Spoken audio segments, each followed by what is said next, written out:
10. Talvez essa seja a ministração mais maluca que você já escutou na sua vida. Tá tudo bem, gente. Êxodo 10.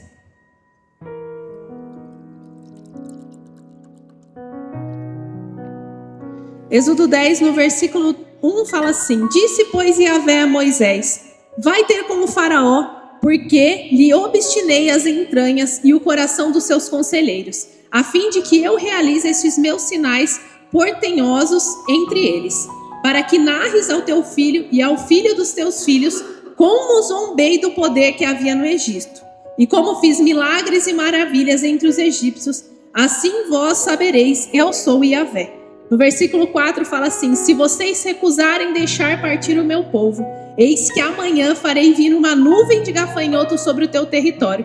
Eles cobrirão a face da terra e não se poderá mais ver o chão. Comerão o que sobrou, o que a chuva de pedras de granizo vos deixou.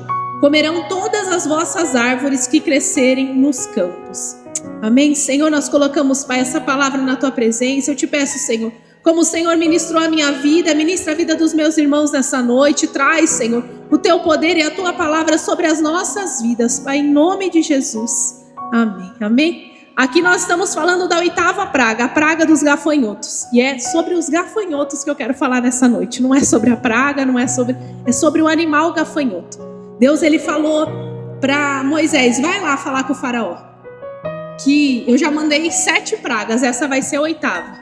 Mas Deus, em toda a Bíblia que você lê, todas as pragas, fala que Deus endurecia o coração de Faraó. Deus endurecia o coração de Faraó. Talvez na primeira praga Faraó já tinha ficado com o coração mole, mas Deus ia lá e endurecia o coração dele de novo, porque Deus estava mostrando o poder dele para aquele povo. Tudo que ele podia fazer, tudo que ele fez para aquele povo ser liberto. E a Bíblia, ela cita algumas vezes sobre o gafanhoto. A primeira vez é aqui, nas pragas, né? A segunda vez que eles falam dos gafanhotos é quando os espias vão ver a terra e eles voltam lá para falar como que era a terra. Eles falaram o quê? A gente nos sentimos como gafanhotos perto daquele povo, porque o povo daquela terra era muito grande e a gente era muito pequeno. Só que aqui a Bíblia, ela deixa clara que a nuvem de gafanhoto que ia vir ia comer tudo aquilo que sobrou da chuva de pedra de granizo. A 7ª praga foi a chuva de pedra de granizo. E a chuva de pedra tinha destruído a vegetação daquele lugar. E Deus fala: agora eu vou mandar os gafanhotos e eles vão comer tudo que sobrou de verde. Tudo que tiver de verde, na árvore, no mato, na grama, tudo que tiver de verde, os gafanhotos vão comer. E aí a Bíblia fala lá no versículo 12 que disse Yahvé a Moisés: estenda a tua mão sobre a terra, para que venha grandes nuvens de gafanhotos sobre a terra do Egito, e comam toda a erva da terra, tudo que a chuva de granizo deixou. E Moisés estendeu a mão e o seu cajado sobre o território, e Yahvé mandou sobre a terra um vento oriental, todo aquele dia e toda aquela noite. E quando amanheceu, o vento tinha trazido uma quantidade imensa de gafanhotos. Eu fui pesquisar sobre os tais dos gafanhotos. Gafanhotos têm de 3 a 7 centímetros e eles pesam mais ou menos 3,5 gramas. Um gafanhoto, ele é capaz de comer o seu peso. E às vezes a gente vê um gafanhoto, você tem mais medo de ver um gafanhoto ou ver um leão? Com certeza um leão. Muita certeza, né? Se o leão estiver na sua frente e o gafanhoto estiver na sua frente, você vai ficar com medo do leão, não do gafanhoto. E aí Deus começou a ministrar na minha vida sobre o gafanhoto. O gafanhoto, ele tem algumas características. Ele transforma o seu próprio comportamento quando ele está em equipe, quando ele está em um grupo. O comportamento dele deixa de ser inofensivo para ser um comportamento destruidor. O gafanhoto, aquele bichinho de 3 a 7 centímetros, com 3,5 gramas, ele tem a capacidade, se ele estiver em um grupo, de destruir tudo. E a Bíblia fala que ele destruiu exatamente tudo. Era tanto gafanhoto naquela praga que eles não conseguiam ver a grama, eles não conseguiam ver nada verde. E aí eu falei: Senhor, mas o que o gafanhoto tem a ver comigo? O que o gafanhoto tem a ver com você? E aí Deus começou a ministrar no meu coração. Quantas coisas pequenas a gente deixa entrar no nosso coração. E aí entrou pequenininho, mas daqui a pouco já está grandão. Aí entrou um sentimento pequeno, mas daqui a pouco juntou com o sentimento do irmão que está do teu lado, juntou com o sentimento de uma outra pessoa que você conhece, e aquilo começa a causar uma destruição enorme. De pequenas brechas nascem fortalezas enormes. De pequenas brechas nascem coisas que destroem a nossa vida de uma forma assim que a gente não tem controle. De um gafanhoto a gente tem controle, mas de uma nuvem de gafanhotos nós não conseguimos controlar. E o gafanhoto, ele veio com uma nuvem de gafanhotos e ele destruiu toda a vegetação. Talvez um pecadinho que a gente achou, é tão pequenininho, é meu pecado de estimação. É um pecado que eu carrego há muito tempo. Ele nem faz mal para ninguém. O gafanhoto, ele faz parte de uma cadeia alimentar, ele faz parte de uma cadeia das plantas também, né? Porque ele faz a sua parte na plantação ali. Mas esse gafanhoto, que era tão pequenininho, que não vazia nada, ele conseguiu destruir. O problema do gafanhoto não é quando ele está sozinho, mas quando ele está em um enxame de gafanhotos. Talvez o problema desse pecadinho não é quando ele entrou, mas é tudo que ele se transformou. Talvez é uma mágoa que entrou bem pequenininha e essa mágoa endureceu teu coração. Talvez é uma palavra que você escutou do seu pai, da sua mãe, do seu vizinho, que entrou pequenininha no teu coração. E aí você não liberou perdão, você não resolveu aquela situação e aquilo se transformou em um abismo. Era só uma rachadura, mas daqui a pouco destruiu a casa inteira. Era só uma coisinha pequenininha, mas destruiu tudo. O gafanhoto, ele tem uma grande reprodução, ele se reproduz grande e rapidamente.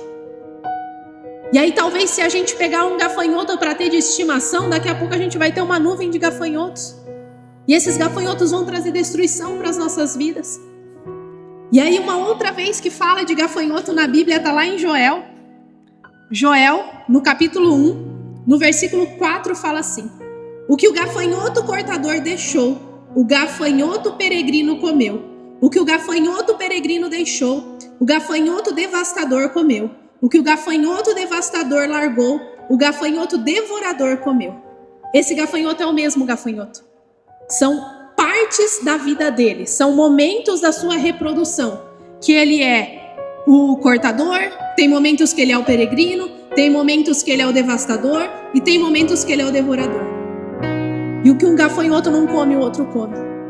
E o perdão que eu não libero, daqui a pouco já é uma maldição que está sobre a minha vida. A situação que eu não resolvo, daqui a pouco já é algo que saiu do meu controle e eu não consigo mais controlar. Como que você controla uma nuvem enorme de gafanhotos? Os gafanhotos, eles conseguem viajar muitos quilômetros.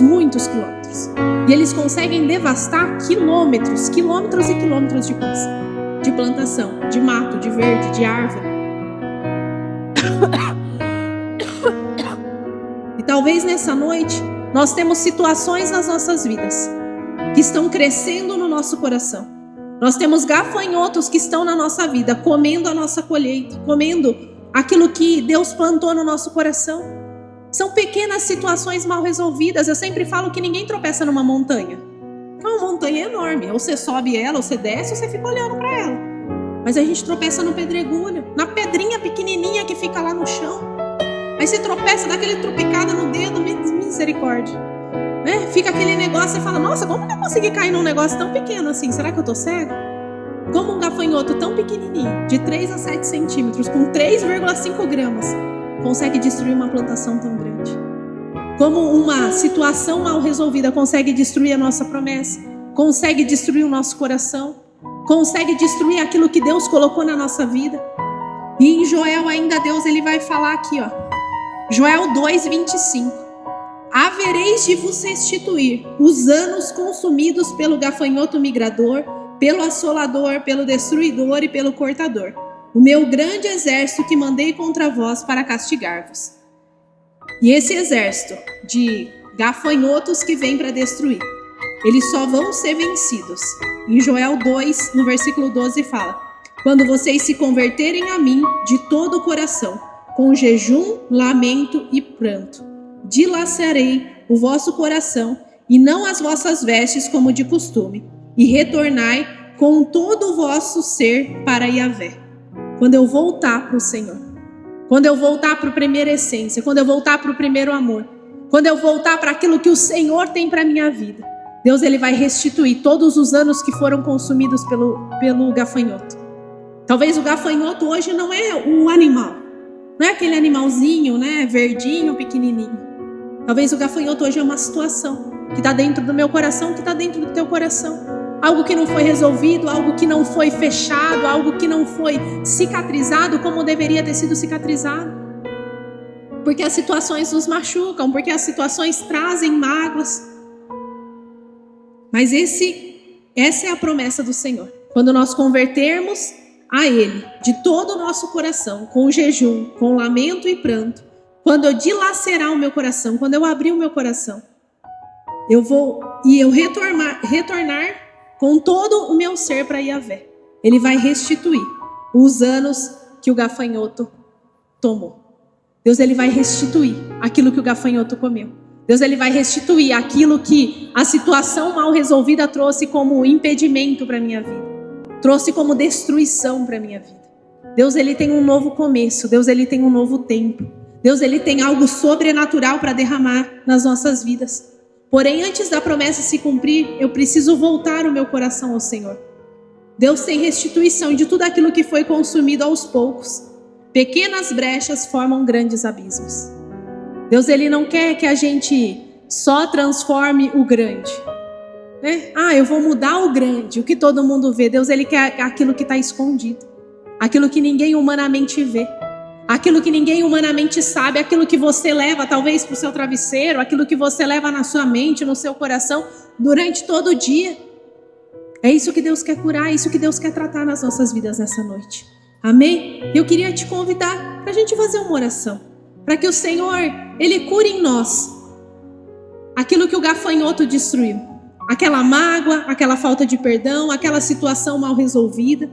Espírito Santo de Deus, nós colocamos, Pai, as nossas vidas na Tua presença nessa noite, Senhor. Que tudo aquilo, Senhor, que foi levante de Satanás, que todo gafanhoto, toda pequena situação, Senhor, toda brecha que nós demos para Satanás, Senhor, para que o gafanhoto entre na nossa casa, na nossa família, nos nossos sonhos, Pai. Todas as palavras torpes que os nossos ouvidos ouviram, todas as maldições que foram profetizadas sobre as nossas vidas, Senhor, nós quebramos nessa noite, nós desfazemos, Pai, e nós declaramos, Senhor, que sobre nós, Pai, vai haver restituição, Senhor, de todos os anos que os gafanhotos nos consumiram, Senhor, de todos os gafanhotos que nos humilharam, que nos roubaram, Senhor, que fizeram com que nós ficássemos longe da Tua presença. Espírito Santo de Deus, nós consagramos as nossas vidas na Tua presença nessa noite, e nós te pedimos, dá, Senhor, dá um coração novo, dá, Senhor, um sentimento igual ao Teu, Pai, toca na nossa vida, tira, Senhor, toda a mágoa do nosso coração, tira todo o rancor, tira tudo aquilo que não vem de Ti, Senhor. Nós repreendemos nessa noite, Pai, e nós declaramos que a Tua palavra está sobre as nossas vidas, Senhor, que a Tua palavra está sobre as nossas vidas, Pai, que vai haver restituição, Senhor, dos anos de alegria, que vai haver restituição, Senhor, dos anos de promessas se cumprindo, Pai, que vai haver restituição, Senhor, de tudo aquilo que o diabo roubou de nós, Senhor, em pequenas situações, em pequenas brechas que nós